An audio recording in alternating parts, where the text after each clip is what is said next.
Well, we're back. We had to move because of the sun. So we're talking about the sweaters. They come, you come green leg, yellow leg, and they come spangled too, right? That's right. That's right. And I get a few out every year that's really a dark colored bird I've been scared for years to try to just breed to the lemon colored side because I heard, I'm not going to say the names, but I talked to a couple well-known guys that back when the big push was everybody wanting the real lemon colored sweaters with the big white streamers, they kept squeezing their birds to that side to get that out of them.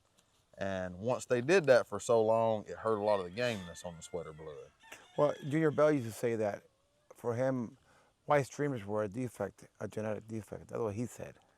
But that's just his opinion on it. Yeah, yeah. I mean, I get plenty that look like that every year, but I won't let myself breed for just color. I try to put the talent first. So you don't breed just for color? Just no.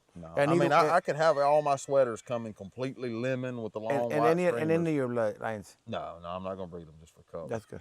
Now the only thing, well, I say that, on my war horses, we get a red blackout and a jet blackout. Now, I don't breed just for color, but I do try to raise more of the ones that come jet black just because more people want to buy them like that. What'd you cross them with? What'd they cross good with? We've tried them over the hatch and the gray and shuffler and have had super success out of all three of that. Okay. The war horse is good by himself. He's just not a high breaking bird. And when he's pure, he's super aggressive. So, okay. You know, a lot of the guys, customers in Mexico and stuff want, and in the Philippines, they want birds that are throwing a little bit more of that, hey, I'm going to pay attention when I'm going across here. And the war horse don't do that? Not if he's pure. If he's pure, when you set him down, it's like he'd come out of a cannon. But the cross, they do a lot better. Cross them, they seem to pay a little bit more attention, or you can get them climbing higher when you cross them. So even if he goes... Are they more a speed type rooster or power or gameness? They're fat. They're an old school gaff style, American style bird. Okay. But they'll go straight forward and really sit down and put on a good show on the ground when they're pure. If you want them to climb and have a little bit more of a side step, that sort of thing to them, you have to blend them. Now, I say that my gray, pure gray, does pretty much the same thing as the war horse, but when you cross them together, it doesn't make a lot of sense, but you'll still get a more athletic bird that'll climb higher out of it. Right, because they're more hybrid. Something about putting the hybrid vigor together. You know, when I say they're a low bird, I mean like waist high when they're pures about what you're going to get out of either one of them lines. But when you cross them together, you will get one if he needs to go up. He has the ability to get up. Do they have power or is it more speed? The gray's a super power bird with speed, and the war horse, he's not as stout, but he's stout for his body size. See, they stop at around 410 to 414s as big as they get pure. Okay. So when I say he doesn't have a lot of power, he has power for that size. Well, how long you have those for? 7 or 8 years now. I've had them for 7 or 8 years. So, okay. We did real good with them, and a lot of customers seem to love them. We get a lot of pictures and videos. You get a lot of repeat customers? Oh yeah, we get a lot of repeat customers. That's what you know you did something right. You know, you can sell for one time, but when you start getting customers buying every year from you, it is, yeah. That's when you have a good product. Yeah, and I tell people that every year. You know, a lot of people that's kind of just getting into it and stuff. It's hard. You can't. Because of the legalities of it, you can't just travel everywhere and do what people used to do to get their birds' names out of there. So the best thing you can do is if you raise good birds, you know you got good birds, keep them healthy, advertise them good, and once people will take a chance on you. Everybody's always looking for the next best thing. So when somebody does order from you, you send them the best of the best, and that gets the repeat customers every year. You know, you can't. There's a saying: you can shear a lamb 1,000 times, but you can skin him once. That's right. So if you have a customer, I think the secret in business and selling is like, let's say I sell you this medicine, right, Bugarin, and it's got amino acids, vitamins, and minerals, right? And it costs $60, right? But you put on your roosters, and it improves the rooster so much more, or the coxie. For you, it's worth $200. That's the right. trick of the game. That is. When you sell buddies something that they think they're getting more value than what they're paying for. That's right. And that's why when you get repeat customers. I mean, that's why people wait in lines for a goddamn iPhone that's cost them, $60 to make, and they sell it to you for $2,000. Oh yeah, that's true. I mean, Because and people think they're getting more value for what they're buying. I'm so proud of it. Like the first year, we started selling some in 2014, and then I'd raised I had maybe 350 stags for 2015. They were coming bull stags. How many? About 300 to 350. Oh, my dogs want to come over here and play. Okay. But that's a new bloodline just added to the farm, by the way, too. What are they? I got them from Howard Gay. A lot of the game fowl people know him out of Hohenwald, Tennessee. Real nice guy. They're half Tennessee Mountain Cur and half Mountain Feist, but he raised them with his chickens up there. Well, I'm having a lot of fox problems out here, and my Pyrenees, they do a good job. They'll get out. That's right. They'll bark and get after stuff. But Howard said these little guys, and they're fast, kind of like a greyhound would be. They're black cur and what? They're Mountain Cur and Mountain Feist. I never heard of Mountain Feist. Yeah, it's a little squirrel dog that people use. Okay. But he said these little guys can run these foxes down. They can get after them, instead of just running them out of the yard. So I have foxes that'll try to dig under the fence. And they'll fight with the foxes? Yeah. He said they'll go ahead and bay them up and get on them, So Oh, really? they're not gonna get much bigger than this, but they did kill a couple chickens when I first got them here, playing with them, Right. And I finally got them broke from that. So I think they're gonna be some pretty good dogs. They're nice. But So- yeah, You were talking about the war horses. You've had them for 7 years. That's what you sell the most, war horses, or what you sell the most?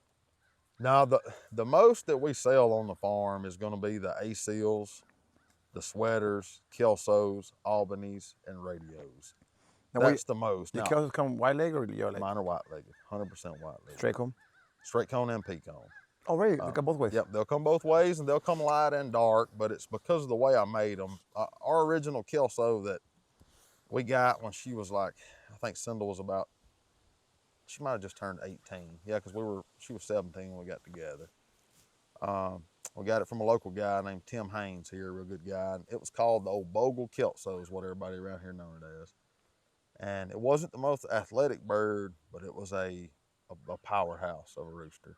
And a big body, big frame rooster. White-legged, black spurred, looked just like a claret rooster, but with a pecan. And I never could. They did good crossing with my dad's old Big Ben hatch blood that I still got. But I just couldn't pull off a big one with them. The best I'd ever win, I went 6 out of 7 one time with them. When it was legal? When it was legal. And 5 out of 6 one time with them. So I just couldn't get there with them. And I had them for years. Well, I bought a dink rooster. It was supposed to have been some of Dink's old Kelso blood. I didn't get it from Dink, I got it from JC. Okay. So I started experimenting with that, and Jason Campbell, before he passed, he gifted Cindel. He was buying a lot of medication from us back then for the birds. He gifted Cindel a trio of what he called old Jimmy East Kelso. It was a white-legged bird too. All 3 birds were white-legged. Well, I had raised the Jimmy East and the Dink looked similar looking roosters. So I crossed those 2 bloods together, and I done crossed some with the Bogle, just playing around with it. And I know I've probably told this story on a lot of videos, but I raised up a whole group of sisters that were half the Dink and half the Jimmy East blood. Mm-hmm. And the stags, their brothers, was pretty decent chickens. Well, I took that group of sisters and put them in with a Bogle cock just to try it. Bogle hatch? The Bogle Kelso. Mm-hmm. And the stags, by the time they were like 8 or 9 months old out of that mating, could whoop any of the cock roosters of either 3 bloods. Wow. They couldn't even touch them. They were nowhere close to them. And so they don't come 100% uniform. I will get light ones, dark ones, straight cone and pecan. Right. Now, body conformation wise, they're identical. You can't tell them apart, but they do come to different But feather colors. And you can select on the breeding on that. You can breed your buff hens to a lemon rooster and get mostly lemon colored out of it. But you'll get, once in a while, you'll get You're still going to throw some peacocke or white or Yep. stray comb. But they will all come 100% white-legged, and they're about 90% black spurred on what comes out of that. But they've been good to you? Yes, that's a good rooster. We sell a lot of them every year. So you got the Kelsels, the sweaters, the Sit Taylors, the Warhorse. I mean, sorry, Sit Taylors or Warhorse? They're Warhorse. Warhorse. And then you got the ACLs. I got the ACLs. And then you got the Grays. Got the Grays. Got radios. What kind of Grays do you have? The Grays, I made them myself. They're actually a 5-way cross. We were experimenting with some different birds, and they've got 2 different types of gray. They got a fuzz of black shuffler in them. They got Kelso in them, and they got hatch in them. But they'll come uniform. They're gray. They just look like a regular gray bird. I mean, that says a lot about you, because most people won't say that. Most people, I don't mind people knowing. And most lines aren't fucking pure, you know. Even my buddy, my Jimmy Dean, James Alexander, he told me over and over again. His, Peck Brown, he passed away a couple years ago. He was one of my mentors. His yellow hatch had a Gilmore hatch in them, and his Gilmore hatch had yellow hatch in them. And then he told me the story about the Gilmore hatch. The Gilmore hatch, that's like they're a Y heckle, brown red, something else. They're like 4-way cross, the Gilmores. I thought that's how the Gilmores were made. They were Y heckle, brown red, hatch, and something else. I remember. If you sit down a lot with a lot of these old timers and listen to some of their stories, and I enjoy that. I enjoy hearing some of the histories of some of the fowl and stuff. But like me and Jerry were talking yesterday at his place, nothing is pure. It's whatever you make your own pure line out of. It's. But you take those genes, right, and you lock them together. You lock them together. My birds will come 100% gray. They're never going to come black. They're never going to come, any other. You're not going to get a red rooster out of it. They're going to, if you breed a gray trio of mine, it's going to be 100% gray uniform birds come out of it every time. You just leave that fuzz of blood in there, and it made a phenomenal rooster. The first batch of them that we raised up, of course, this has been a long, long time ago. Like I said, back when it was still okay to do it. But I won 9 out of 11 with the same 7 brothers. Wow. And and that was in good competition. They were phenomenal roosters, and they cross with anything. You can use those grays of mine like you would an old school hatch rooster. Okay, I've crossed them with the sweater. I've crossed them with the Kelso, and had guys get them down in Mexico, and just the results out of them have been phenomenal like that. So what else do you have? The radios, where they come from? My radios, I originally got them from Slick Lizard. Okay. And I kind of worked on them and took them in a different direction, because he's a buddy of mine. I don't try to, breed the same stuff he breeds. But they're a real tall, long-legged. They'll add size to anything you need. If you've got any bloodline, they have plenty of ability, straightforward ability. But if you add them to something that you like, that needs a little bit of leg length, the radio will put it on it. Do you like medium station roosters or tall roosters? I like a high station rooster, medium to high station, but not super tall for myself. I think a lot of people get the misconception on that when they're saying high station versus medium station versus low station versus the leg length that they carry. High station doesn't, and we get this a lot from the Philippines, those guys want a tall rooster. Look, I had one guy come out with a ruler and measured all their fucking legs. They will. Now, I've got a buddy. Freaking Filipino brought a fucking ruler. Leo and Jack Enriquez. And they measured every goddamn leg. I mean, just because I was at another farm, if I would have been my farm, I would have kicked that guy out of them. They measure, I've had it all here, but like Leo and Jack Enriquez, they would come stay with Manny Bourbano here every year back when Manny was alive. And they own Wild Creek Farm, and they raise a whole lot more birds than I do and sell them in the Philippines.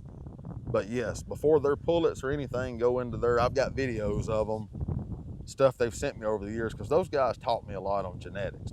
you know, The Filipinos? the Filipino guys know a lot about genetics. And chickens. Really? Yes, they are. There's so much stuff that you learn. It kind of like how my gray birds are. Once you lock that in and you wipe out certain traits, those traits aren't going to show back up unless you inbred them to the point of making them crazy to begin with. But those guys they measure their pullets legs. It has to meet a certain criteria on leg length. So a lot of times we get phone calls from the Philippines and they'll ask for a high station rooster. You know, that's what a lot of the guys call high station. Well, you can have a tall rooster that is medium station. Does that make any sense? Mm-hmm. The station is going to be how his body sets with those legs. So you can have a low station rooster that won't stand proud, that's got long legs. You can have medium station or you can have high station. And I think when you get one that's on the extreme end of high station with long legs, he gets gawky. His balance is not there. Yeah. Depending on where his legs are in his body, you know, if you get one that's real high station and his legs is more forward right up under the breastbone, Mm-hmm. he can balance himself pretty good. You want those legs right in the middle of the body. All right. I think. Have you ever seen? Well, I know you've seen because you've been around chickens your whole life. If you ever get one, a lot of old hatch roosters, a lot of old straight cone hatch bloods seem to have those legs further toward the rear end. Yeah. Well, if you get one of those that's real high station, it doesn't take much to push that bird off balance at that point. Yeah. So I want those legs right in the middle. That's why. Right in the middle, and then I don't mind if he's medium or high station as long as he's not too long of a leg. Not too gawky. You know? Not too gawky. And I think that's why a lot of people like the stuff mixed with A-seal too. Because it puts that little medium station on them. It puts it right where he needs to be, and he's got a phenomenal body to go with it. You know, those legs are always going to be center point no matter where you And they got cross him that with. big breasted. The big breast, they can take so much on the front end before you ever get to anything in them that can do damage to them. You know, it's just. I told you the other day. I told you yesterday. I breed A-seals because I'm a salesman, you know. And, Yeah. And I do not like A-seals. Last year I had, I think, 8 pens of A-seals out of 40 pens. This year, the year before last year I had 5 pens out of 52 pens, and this year I have 1 pen out of 50 pens. It comes and goes in spurts of how people, how many people are wanting them. You know, we've been blessed with the little, there's some little Sonato guys standing there. Hey, if people like your A-seals and your customers do good with them, you raise what people like, you know. They're an ugly bird. I mean, I'm not gonna lie to anybody. People laugh at me every time they come to the farm. They'll ask me. They always want to see the A-seals and mess with them. How come they're on a slant? The roost posts. What's that? The roost posts. That's just where some of them's got knocked down. I've got to repair a lot of these pens. They're not on a slant on purpose. I see. Okay. Actually, you can see a mess of the back pens back there. My daughter's goats got out. Well, this has been 4 or 5 months ago, and I was still busy on the house and hadn't got around to it. The goats got out and got in this yard, and they made a disastrous mess of all the pens. Oh, wow. They were climbing on them, getting all the leaves off the bushes. I got 20 acres here. I guess about 8 or 9 acres of solid grass right here. And of course, when a goat gets out, it wants to go climb on something to get to the leaves on the bushes. But no, those A-seals, now I do breed. You can see some of mine don't have as quite of ugly of an A-seal head. When I first got the Sonatoles, I did try to select on anything that I wasn't going to lose performance on. I would breed pullets back that didn't have as fat of an A-seal head. Because some of those A-seals, you can get them. I mean, he's just like a parrot. It's like a parrot. It's like the ugliest bird. And the parrot beak, they kind of always going to hold that trait. But when the head's that big around with it, it just makes a gawky-eyed, ugly bird to me, and I couldn't stand it. But and you have some Spangles too, right? Spangles, I do. The A-seals come spangled, but then the sweaters come spangled too. And the Spangle sweater. Are the Spangles were the same blood as the red A-seals or no? I mean, As the red sweaters? Yeah. Yes, it's the same thing. Yep. It popped out. I started popping out a couple of a year. When I first got all the sweaters from JC and started breeding them, I'd get 1 or 2 Spangles out, 1 or 2 Spangles out. And it took me, it was the 3rd year of breeding those sweaters before I had a Spangled come out of one side that wasn't closely related to the other side where I could breed a full pen of them. Okay. Now, once I still get spangles come out of my red sweaters every year, but once I could breed a spangled stag to spangled pullets, They're all kind of spangled. I get a full pen of them. So I'll breed Is there them about 4 different ways every year. Is there a different in ability? No, those two look the exact same. Now, the ones that come out green-legged, they show a little bit more of the hatch style on the ground than the air is about the same as the other ones, but on the ground, they're a little bit more of the hatch style. And that's just, you know, from talking to Jerry and Carol and a lot of them over the years, when the sweaters was made originally, you know, they had hatch blood in them. And so that's where that green-legged trait comes out of. Now, my green-legged sweaters are half my sweater blood and half Jerry's green-legged sweater. Okay. 2 years in a row of breeding them, I throwed out 2 pullets that come green-legged, and I never chunked a stag out. So I know Jerry's green-legged sweaters were real good. So I went up there and talked with him, and I got one of his green-legged sweater stags and crossed it to my pullets. And that's how I started the green-legged sweater line. Okay. Been good to you?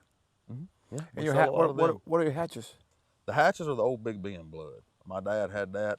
Hoss Devaney made it from over there in Huntsville, over there in the Madison area. And that's the oldest bloodline that we have here. And my dad had them when I was, I don't know, 10 or 11 years old. Okay. So we've had them for a long time. And They're a good athletic bird for a hatch rooster. And you have also the blues, right? The blues, yeah, we added some more of the colorful stuff for my daughter.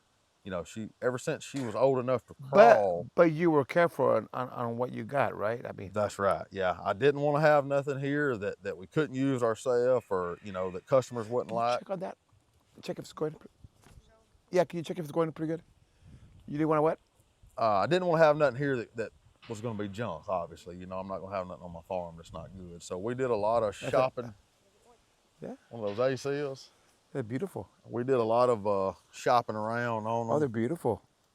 Yeah, they're just a good, gentle, easy bird. And they don't have that big head, you know. They're not as big.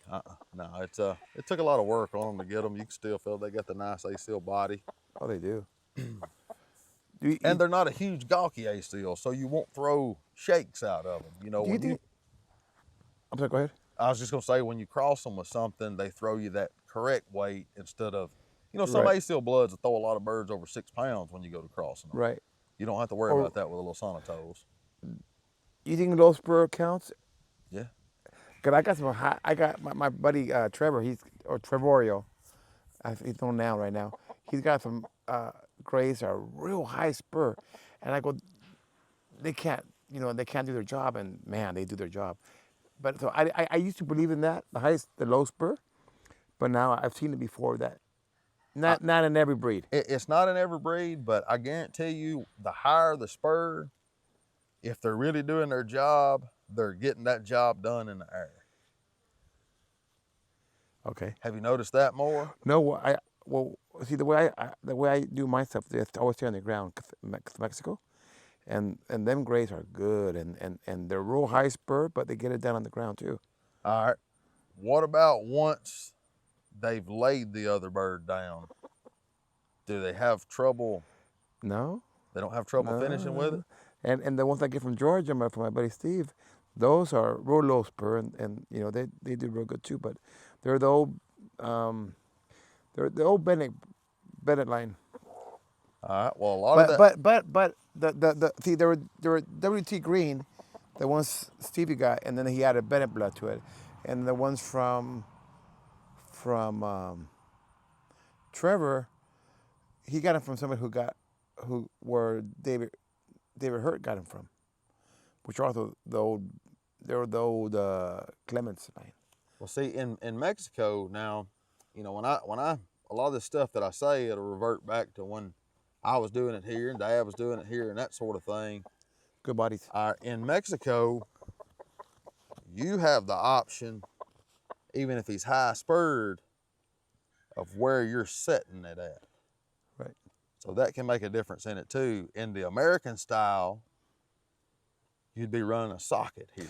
But And that socket, when it comes off that socket, you can get like a low point regulation to help with a high spur, but a lot of people like to run something like what we used to call the Duke 74. It's gonna come up and turn. And so if you get it way up here and you get it turned, especially if you get them a little too long on them, if you don't hit in the air, you'll kind of struggle with. I tell you the thing.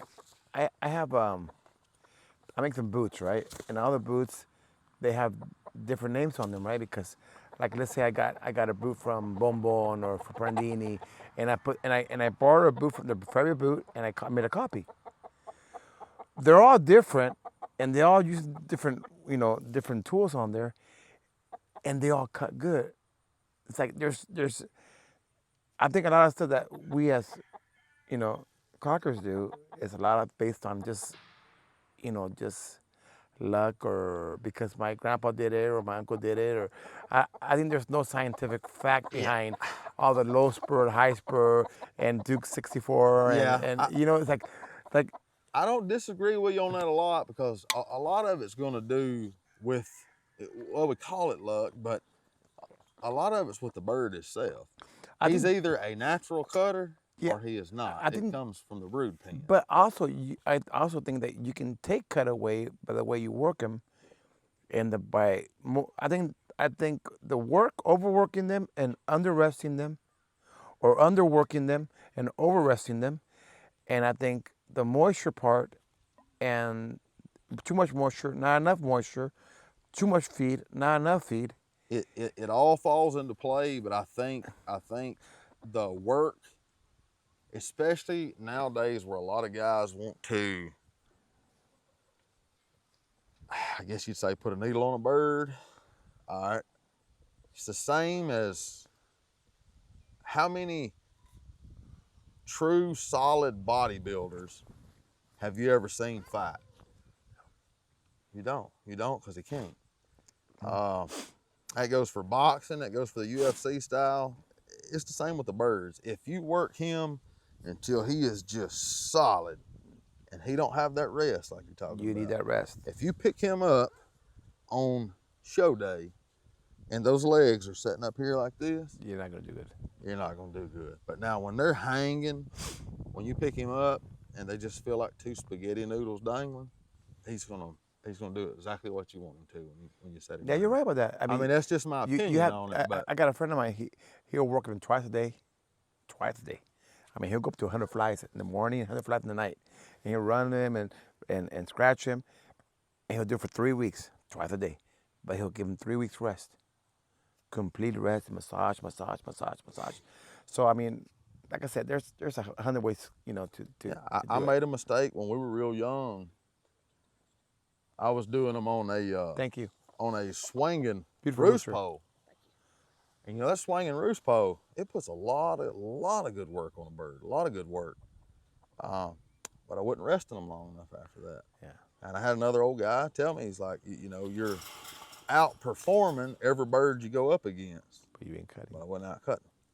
And so it didn't take me long to make that adjustment. And another thing, that I learned a long time ago, and I try to tell a lot of people this, they won't listen, but if you're traveling a bird a long distance, and I've got a bunch of big, nice boxes, tall birds, got plenty of space when you take them somewhere and using them. If you're driving a long way, haul that bird in one of those little willow boxes. You think so? Yes. His natural sleep method is the same as a willow box with his feet tucked up. Right. So he's rested. If you're hauling him a long way where there's a lot of curves and you're having to tap those brakes and he's standing in that box, it would be no different than if me and you stood in the bed of the truck, stood up, and let somebody drive us, say, from here to Jerry's house. When we got out at Jerry's house, our legs would be devastated, drawing up, cramping, and killing us because we had to brace ourselves the entire way. I've never thought about it that way. That's a great point. Yeah, it would be the same. If we rode a long ways, we got hands, we can hold on to something. But if we wasn't holding on to something, we would be using our legs to try to balance ourselves the entire way every time somebody touched the brakes. That's a really good point. And by the time you get out, you got a stiff bird, so the last years that we were doing any competition, I took my big boxes to use when I'd get there, but I rode them birds in a willow, and it made a huge What did I talk difference. about that today? Eloy, the guy who works with, I guess he sells for stick lizard. Yeah, Elo, yeah, Elo. he was a, yeah. He said, and he traveled from the border all the way down south and did pretty good. I mean, like the top competition with Macallan. And he traveled with him with Lilas. I think it makes a difference. That's Yeah. just my opinion on it. You have them whites too. Are they blues or are they whites? That's some of the white hatches. Yeah, that's another bird that we'd added for our daughter. And you know, a lot of people, I know it hurts a little bit on sales when a lot of people see that a farm has a ton of different bloodlines. But like I tell everybody, if it makes my daughter stay as interested in it as me and my wife is, But as long as they're good birds, I'll add whatever I need to add. But you to were this farm. careful where you got them, though. I mean, you tested. That's right. I did a lot of testing and a lot of work on these birds, making them, and through the process of it. But you know, all the odd colored stuff, like the war horses, the shuffler, the white hatch, the blues, and even the grays. I don't raise a ton of grays because so many people like a red, yellow-legged bird nowadays. All that probably makes up, all that combined, maybe 15 to 20% of the farm. The rest of it's going to be the sweaters, the ACLs, the Kelsos, radios, and Albanese. Okay. You know, that's the main bloods that everybody seems to want. So obviously I raise more of that. It's not that they're any better than my other birds. It's just you've got to have what people want whenever when they want them. So Guys, please share and comment. I appreciate it if you guys share it and comment. What about you said you had the citators and you have another black family, right? it's the war horses, and then I have the black shuffler. What are they different? They are different. They act the same, perform the same, and just about look the same. The shufflers mine don't come jet black. They come that red black. They look just like the red black ones that come out of the war horse sometimes. Okay. They're not the same? They're not the same, but the reason I got that family is because I had the opportunity to get both of the families right around the same time. And I knowed one day, I hadn't had to do it yet, but one day the war horses will need something added to them. That way you have the, I went ahead and got the other blood just so I could freshen my own chickens without having to go find one somewhere else. Now, do you? Hey guys, I'm gonna leave some products for right here for Boneyard. I got you the Coxy medicine, which is a really good Coxy. It's taxamosolil, and I got you the Enro, and I got you some warm-up pills, the warm pills, and I got you some the Bugarin. This one you can use when you're feeding for the show, or you can use them during the molt. This one I use it 4 times a week. I mean, I'm sorry, 4 times. For 4 days straight, and then every month I use for 2 days straight. And you have the warm pills, and you have the Enro. This I like to use at the beginning of the keep and 12 days before the keep. Okay. So I'll just leave you the products. Use them, and then let me know how you. I will, and I'm really looking forward to this because like this year, I was a little bit behind on raising birds, so I raised on later into the summer, and I was telling you we have Coxy bad in the summertime. These will help you out for that. I mean, it's a really good product. And I noticed it's a tetrazuril base, and I've been meaning to get something with a tetrazuril base because I've used a lot of stuff for years that's, well, for one, most of the medication you can get here is amprolium based. Which is good too, but it's a decent preventative, but it won't. And you have to use it for a long time. Yeah, it won't cure them. I actually run amprolium 9.6 solution every day of my baby chicken's life once it's out on the yard. Yeah.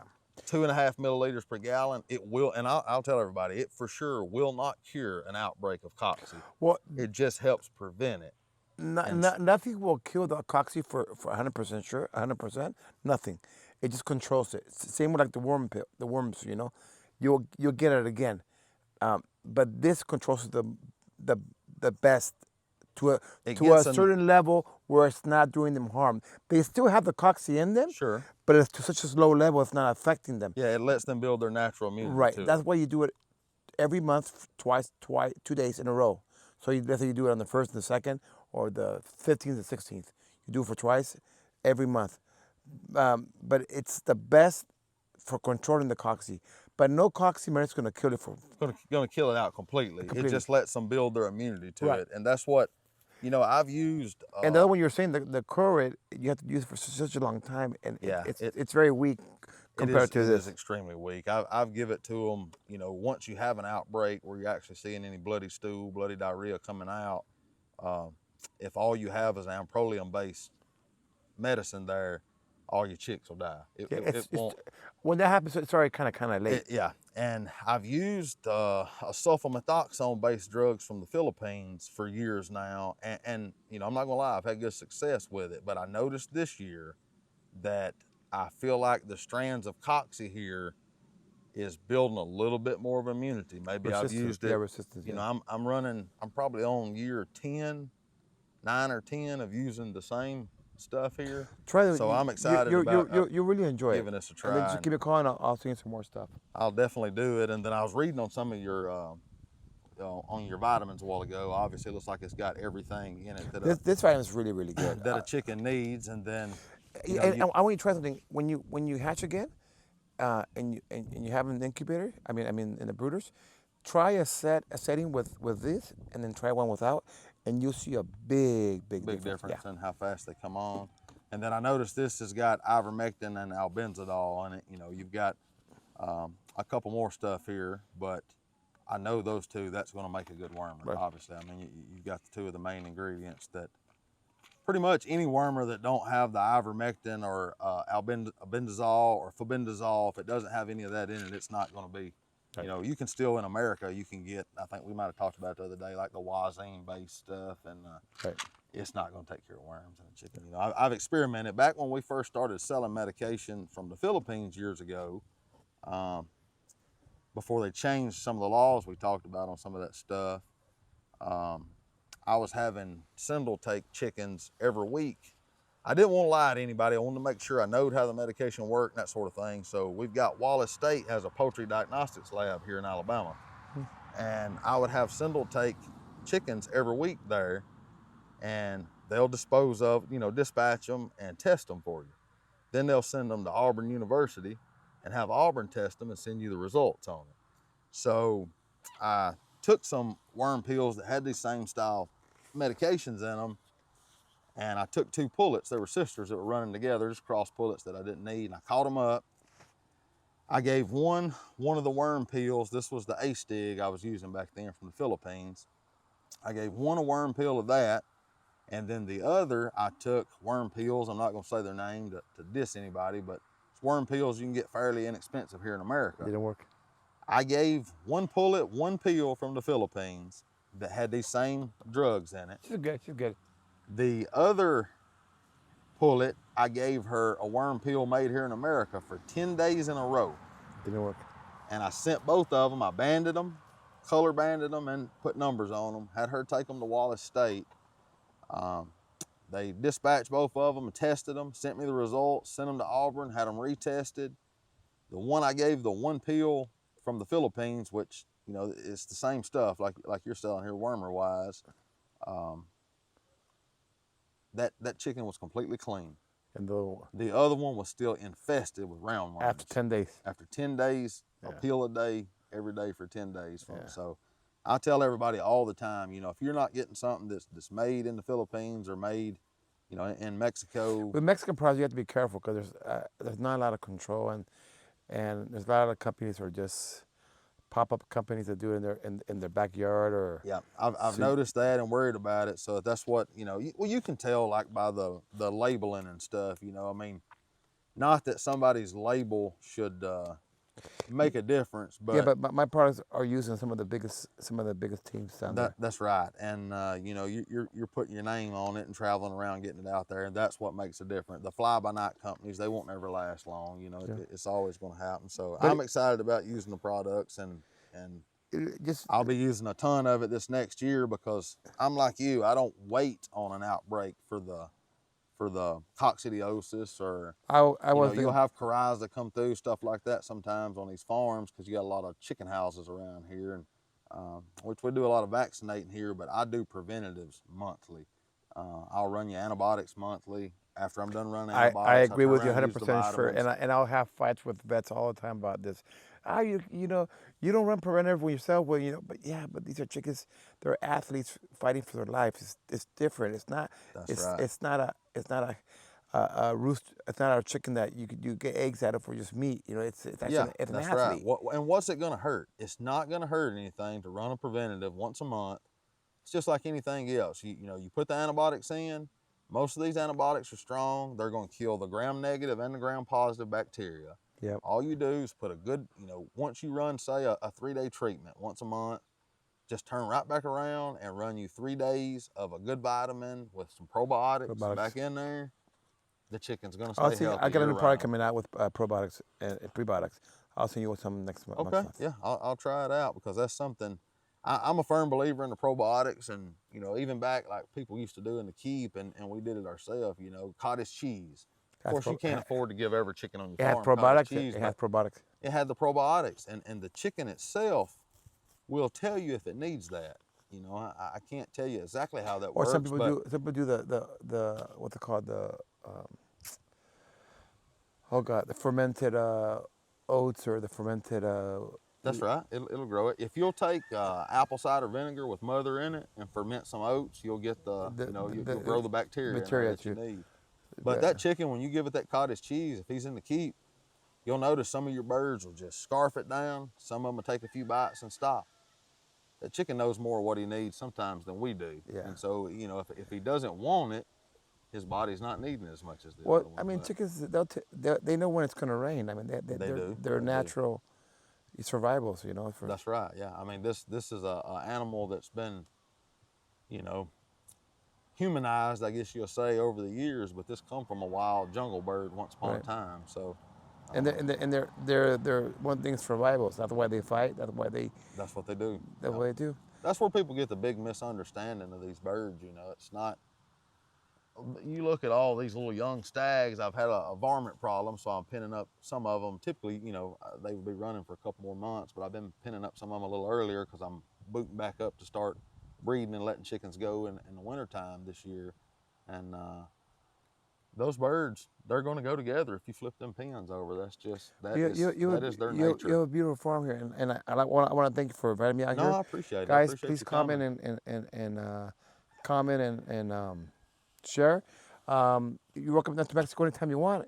Yeah, we're going to get down there. You know, we went once. I was telling you the other day to the Nueva That was Progreso, like years ago, and that's worth that. But now you want to go that deep down to Mexico, to Guadalajara, Querétaro. You know, down and see the culture. And one day we plan on getting us just maybe a hectare or two down there somewhere. And when our daughter is old enough to run this farm, I'll have a spot down there where her mother and I can do a lot of traveling. If I can help you out any way I can, you know. I appreciate it. And I appreciate you taking the time to come out with us today. And yeah, everybody, you know, like you said earlier, as far as we go on something. Let him try it out first, and then he'll do a video. Yeah, I will. If he didn't like it, he'll do another video also.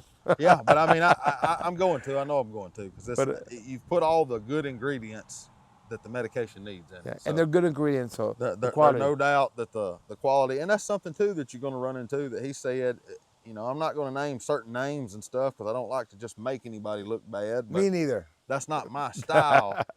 But there's a lot of fake medication out there you can get. Yeah, there is too. It does not have the ingredients and stuff in it. If you use something there's a lot of fly-by medicine, and there's a lot of big medicine companies that just use. And it's not that the ingredient list is not there. You can just tell the ingredients aren't in there. Or the quality is not there either, because that's right. They can put cheap quality, or they can use a cheap sal, what we call sal, which is the ingredient, and you can use an expensive one, the top kind. And then so what I would do, just they take cutbacks, you know. Oh yeah, any of this stuff that you take that's going to be, I mean, I've been in the chickens long enough to know if it's got the tetrazolil in it, or if it's got sulfamethoxone in it, and it's for coxy. If you treat those baby chickens 3 to 5 days in a row, and all your chicks still die, you got scammed on the medication. Right. I mean, that's just all, you know, that's all it is to it at that. But I know you like it, and like I said, thank you for having me here. No, I appreciate it. I appreciate you taking the time to come here. And, God bless you, and guys, comment and share. We'll see you guys in Bugarin TV and Bugarin Live. Thank you very much, guys. Appreciate it. Y'all have a good one.